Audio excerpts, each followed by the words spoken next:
Especial Volta às Aulas. No Nova Manhã, você ouve quem entende de educação e saúde sobre o retorno às escolas de forma segura.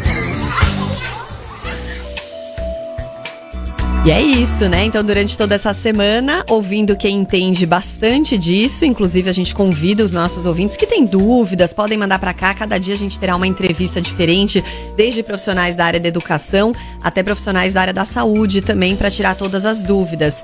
E hoje, o nosso convidado é o diretor da Escola Bilíngue Pueridomus, da Unidade Verbo Divino, na Zona Sul de São Paulo, o Davis Potin. Acredito que falei certinho o seu nome, falei, Davis? Certinho. Obrigada aí pela participação, bom dia para você. Bom dia, Mauro. Bom dia, obrigado por estar aqui com a gente. Bom, vamos lá, né? A gente tem aqui a previsão do retorno às aulas em muitas escolas, como no Pueridomus, no dia 31 de janeiro. Obviamente, até lá, a gente não vai ter conseguido vacinar todos os alunos. Ainda assim, como é que vocês estão se preparando para que isso ocorra da forma mais segura possível, Davis? Bem, a gente está numa cidade grande, né, para que os nossos alunos retornem com segurança e os nossos colaboradores também, nossos professores.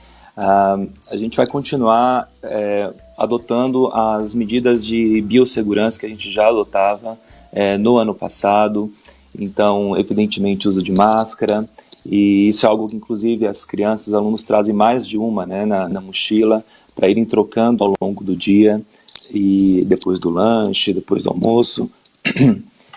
Uso de álcool gel também, que é essencial.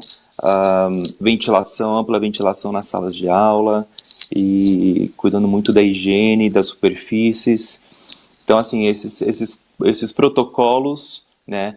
Além disso, nós temos um questionário de saúde que é preenchido diariamente, não só pelas famílias, mas também por todos os colaboradores antes de entrarem na escola. Então, dependendo de se tiver algum sintoma, esse aluno, esse colaborador fica em casa até a gente ter mais uma confirmação do diagnóstico. Davis, e como é que o Pueridomus está se preparando, está adotando sua política em relação à vacinação? A gente sabe que nesse momento as crianças ainda não estão vacinadas, né? E provavelmente no comecinho das aulas ainda não estarão. Mas a partir do momento em que tiver vacina disponível para todas as crianças, que a campanha tiver avançado, vai ter algum tipo de exigência de vacinação por parte da escola? Não, a gente não está pensando em exigir nada. Acho que esse é um momento é um momento muito esperado pelas famílias e também pelas escolas, né, de que as crianças tenham acesso, os nossos adolescentes já, a grande maioria já praticamente vacinados. Isso foi um movimento muito espontâneo das próprias famílias e deles, e tenho certeza que isso vai ser seguido, as famílias vão atrás. Acho que isso é muito importante que todos, né, nós já temos aqui os colaboradores vacinados, muitos já na terceira dose de reforço, os adolescentes também, como eu falei, com pelo menos a primeira dose, e agora as crianças entrando. Então, vai ser esse movimento de corresponsabilidade realmente, né? Acho que isso é muito importante das famílias e fazerem também a parte delas, não só com a vacinação das crianças, mas também com o cumprimento diário dos protocolos de biossegurança. Se eu não me engano, Davis, a gente encerrou o ano letivo de 2021 com aulas 100% presenciais, acredito, né? Na maioria dos casos. Sim. A gente volta agora nessa condição. Vocês já estão estudando, talvez, a possibilidade de fazer algumas aulas remotas. Como é que tá? Então, então nós encerramos realmente, né, com 100% dos alunos presencial. O nosso plano é voltar com 100% dos alunos. A gente fala, né, lugar de criança é na escola, eles precisam estar aqui não só pelo acadêmico, mas também pelo socioemocional. Mas é claro que, né, a gente tem cerca de 15 dias, aproximadamente, antes do início das aulas, se houver alguma outra diretriz do governo diferente disso, evidentemente a gente vai adotar, mas nós estamos nos planejando para o retorno de 100% presencial. E é isso que eu falo também dessa corresponsabilidade, né, das famílias saberem de que se o filho não acordou muito bem, está com algum sintoma ou teve contato com alguém que que testou positivo para Covid, ou enfim, de que a criança não venha para a escola, justamente, né, para ele se proteger e também proteger a comunidade, e isso é muito importante.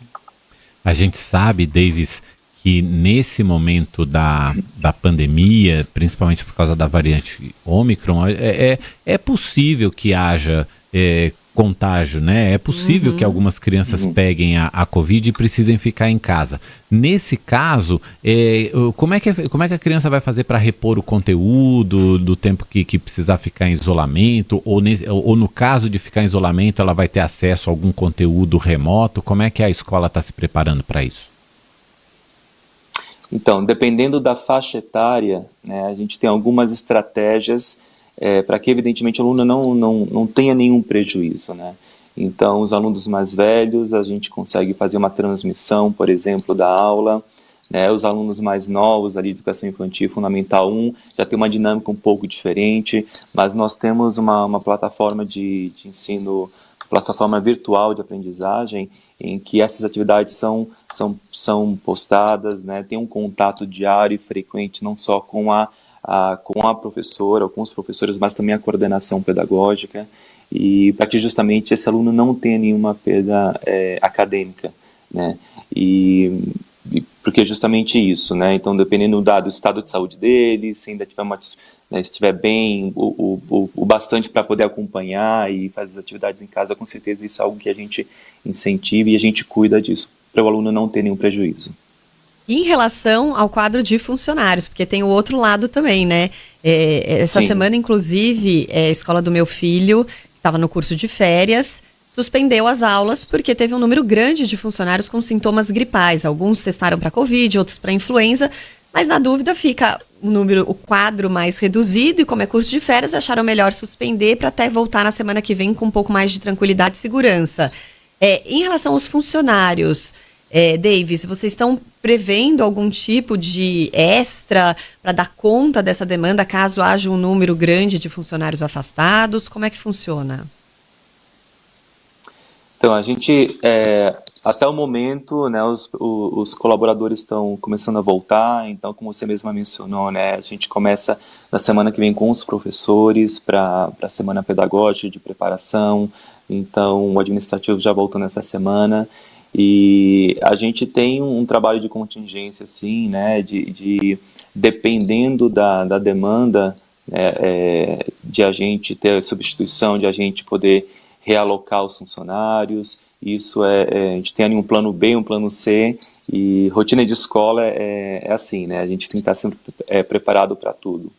Mas o que a gente tem pedido até não só para os colaboradores, mas também para as famílias, a gente sabe que nessa época de Natal, de Ano Novo, né, se a gente pensar nos nossos núcleos ali de familiares, ou as nossas bolhas, né, de convivência mais diária, a gente teve uma mistura muito grande, né, com famílias e outros familiares e amigos, então tem pedido para pelo menos uma semana antes de evitar esses contatos, né, porque para evitar que no início das aulas, lá em 1º de fevereiro, que a gente tente o máximo possível poder conter um pouco desses contatos e ter um retorno mais seguro possível, né?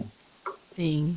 A gente agradece muito a conversa com o Davis Potting, que é diretor da Escola Bilíngue Pueridomus, na Unidade Verbo Divina, na Zona Sul de São Paulo. Davis, muito obrigado por estar aqui com a gente, pelos esclarecimentos nesse especial que a gente está fazendo ao longo dessa semana sobre volta às aulas com segurança. Um bom dia para você, muito obrigado, Davis. Eu que agradeço, muito obrigado. Até mais.